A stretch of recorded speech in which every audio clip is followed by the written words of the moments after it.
Los nervios olfatorio y óptico son tractos del sistema nervioso central que tienen un territorio periférico. Como tales no tienen ganglios, sino que sus fibras componentes son axones de neuronas del sistema nervioso central. Las neuronas receptoras van a estar localizadas en la mucosa olfatoria en el caso del 1 y en la retina en el caso del 2. Y como son tractos del sistema nervioso central, poseen las características de todo elemento del sistema nervioso central, en tanto poseen cubiertas meningias y también presentan espacio subaracnoideo. Aquí vemos un esquema que muestra la ubicación de las neuronas del nervio olfatorio en la mucosa olfatoria ubicada en la parte superior de la cavidad nasal y tienen unas prolongaciones centrales que atraviesan la lámina cribosa del etmoides y hacen sinapsis en neuronas del bulbo olfatorio. En esta otra figura vemos el bulbo ocular, la porción posterior ocupada por la retina, y ahí vemos que los axones que forman el nervio óptico, entonces los encontramos en esta posición desde el polo posterior del bulbo ocular hacia el quiasma, y en esta foto podemos ver las cubiertas meningia, dura madre, aracnoides, pía madre y el espacio subaracnoideo que rodea el nervio óptico.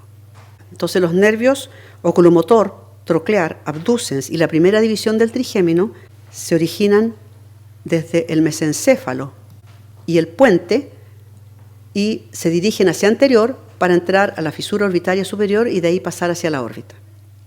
Si hacemos un corte transversal en la base de cráneo a nivel de la silla turca, vemos el seno cavernoso en azul, vemos la pared lateral y a estos nervios que van hacia la órbita ubicados en esta estructura de forma ordenada. Primero aquí tenemos en la porción posterior del seno cavernoso, en la pared lateral, el oculomotor, el troclear, el oftálmico y acá incluso un poco el maxilar, la segunda división del trigémino. El nervio abducens se ubica hacia el interior del seno cavernoso, inferior a la arteria carótida interna. Entonces, si lo miramos por lateral, en una visión lateral, vemos el seno cavernoso y vemos los nervios que están ubicados en relación a la pared, el oculomotor que atraviesa hacia inferior al nervio troclear y se divide en un ramo superior y otro inferior. Vemos el troclear, aquí marcado con el número 12. Vemos acá la primera división del trigémino, el oftálmico, que también se divide en sus ramos terminales dentro de la pared lateral del seno cavernoso. Lo vemos entonces formando los nervios frontal, lagrimal y nasociliar. Y en la profundidad inferior a la carótida interna encontramos el nervio abducens. El maxilar entonces atraviesa en forma oblicua para introducirse hacia anterior por el agujero redondo y pasar a la fosa pterigopalatina. Un aspecto importante de los nervios que inervan la musculatura extraocular es la inervación parasimpática que otorga el oculomotor en particular al ganglio ciliar. Entonces, el ganglio ciliar se ubica lateral al nervio óptico, en el interior de la órbita, y recibe fibras preganglionares parasimpáticas desde el nervio oculomotor. Desde el nervio oculomotor, la división inferior del oculomotor, le entrega entonces estas fibras preganglionares que van a hacer sinapsis en el ganglio y luego van a dirigirse hacia el interior del bulbo ocular a través de los los nervios ciliares cortos. La inervación, esta es la inervación parasimpática para el músculo constrictor de la pupila, y para el músculo ciliar responsable de la acomodación. La órbita también recibe inervación simpática. Esta inervación proviene del ganglio cervical superior, que a su vez recibe las fibras preganglionares desde la médula espinal, de la médula torácica alta. Las fibras preganglionares hacen sinapsis en el ganglio cervical superior y de ahí se dirigen siguiendo la carótida interna, la arteria carótida interna, como plexo carotidio, para llegar a través de la arteria oftálmica a la órbita y de ahí entonces cruzar el ganglio ciliar sin hacer sinapsis y llegar al músculo dilatador de la pupila. El nervio trigémino es un nervio muy importante que es prácticamente en su totalidad sensitivo, con un pequeño componente motor adosado al ramo mandibular. El recorrido intracraniano de este nervio es curioso. El nervio se origina desde el puente y va de la cara lateral del puente o anterolateral del puente y de ahí se dirige hacia anterior para entrar en una especie de ojal de dura madre entre la dura madre y la porción petrosa del hueso temporal, por donde el nervio pasa hacia la fosa craneal media, como vemos en esta figura. Adosado a la pared anterior de la porción petrosa del hueso temporal hay una cavidad, la cavidad trigeminal o cavum trigeminal, donde se encuentra el ganglio de este nervio. Y aquí entonces, desde el ganglio, van a emerger los ramos oftálmico, maxilar y mandibular. El nervio oftálmico, como se mencionó, se dirige hacia la órbita a través de la fisura orbitaria superior, llegando a esta estructura ya dividido. El nervio, cuando uno retira el techo de la órbita, lo primero que ve es el nervio frontal, que no se ve en esta figura, está cortado acá.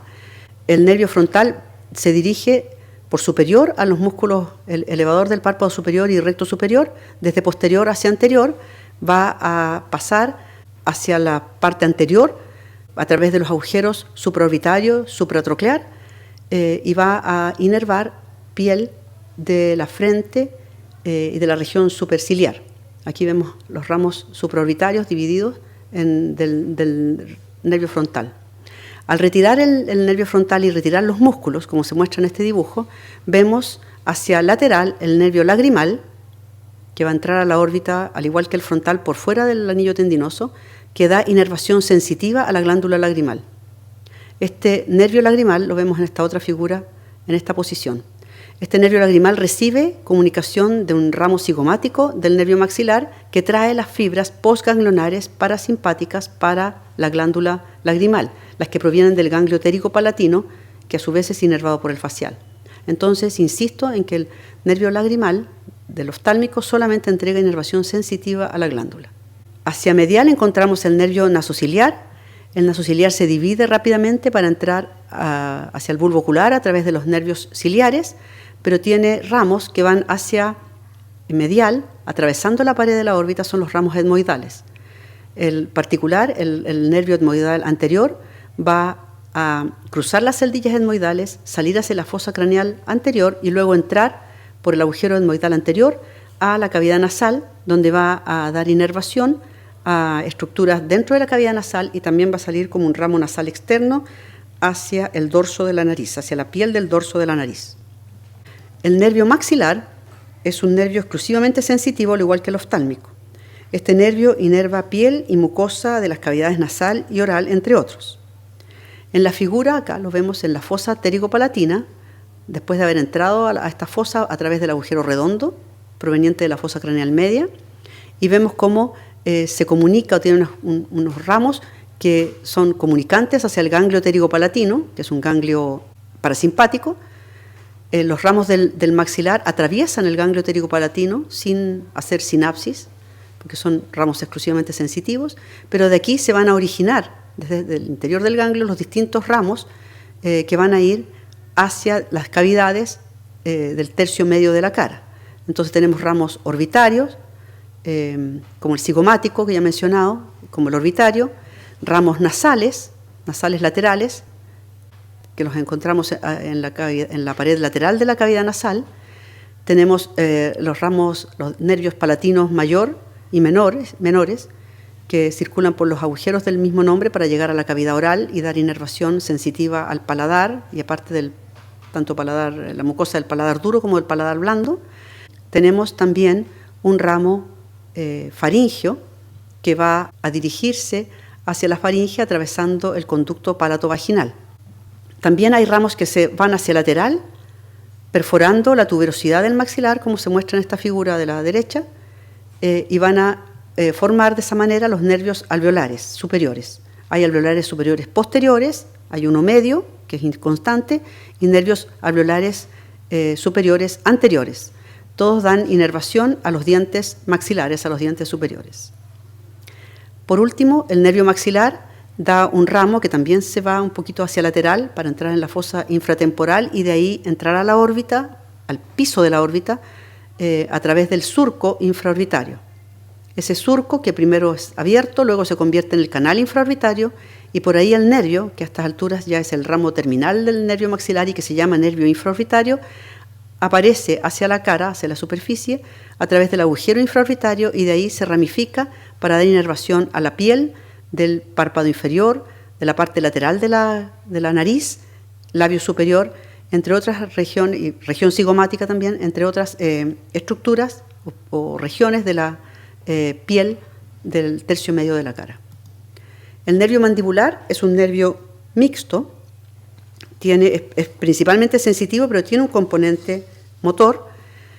Como se mencionó anteriormente, el nervio mandibular entra a la fosa infratemporal a través del agujero oval, perforando aquí el ala mayor del efenoides, que es el techo de la fosa infratemporal. Entonces, apenas entra este nervio, que trae la rama motora adosada, va a dar inmediatamente nervios para los músculos tensores, tensor del tímpano y tensor del velo palatino, y también un ramo para el músculo pterigoideo medial, que es uno de los músculos masticatorios. Otros ramos de este nervio se dirigen hacia lateral, como los nervios temporales, para el músculo del mismo nombre, el nervio bucal, que es un ramo exclusivamente sensitivo, que pasa entre las dos cabezas del músculo pterigoideo lateral y se distribuye hacia anterior para alcanzar la mucosa y la piel de la región bucal, la región de la mejilla, de ahí el nombre, un nervio exclusivamente sensitivo. También hacia lateral encontramos el nervio auriculotemporal, que rodea la rama de la mandíbula, va a dar inervación a la articulación temporomandibular y a la región temporal, a la piel de la región temporal, un nervio también exclusivamente sensitivo. Este nervio auriculotemporal se forma a partir de dos raíces que van a abrazar la arteria meningia media y luego entonces se dirige hacia lateral para alcanzar el territorio ya mencionado. Por último, el nervio alveolar inferior, que es uno de los ramos terminales del mandibular, también se dirige hacia lateral, lo vemos en este corte frontal, y entra al agujero mandibular acompañado por la arteria alveolar inferior. Va a recorrer la mandíbula por su interior, dando inervación a los dientes mandibulares, y finalmente va a salir por el agujero mentoniano para dar inervación a la piel del mentón. El otro ramo terminal del nervio mandibular es el nervio lingual. El nervio lingual también acompaña al alveolar inferior en la primera parte de su trayecto, se dirige hacia inferior, pero luego se va hacia anterior para alcanzar el piso de la boca y dar inervación entonces a las regiones, a los 2 tercios anteriores de la lengua, inervación sensitiva a los 2 tercios anteriores de la lengua, al piso de la cavidad oral.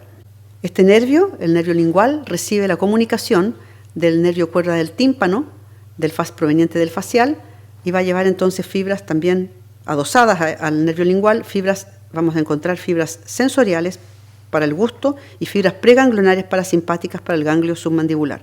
Pero esas fibras provienen del facial. En resumen, a través de sus 3 divisiones y sus numerosos ramos, el nervio trigémino es el nervio sensitivo de la cara, el nervio más importante para la sensibilidad de la cara, tanto a nivel de la piel o de los integumentos como de la mucosa que reviste las distintas cavidades. En esta imagen vemos en 3 colores los territorios del oftálmico en color verde más oscuro, dorso de la nariz, párpado superior, la región frontal. En cuanto a las cavidades, el septo y la parte anterior de la nariz, el seno frontal, el seno efenoidal.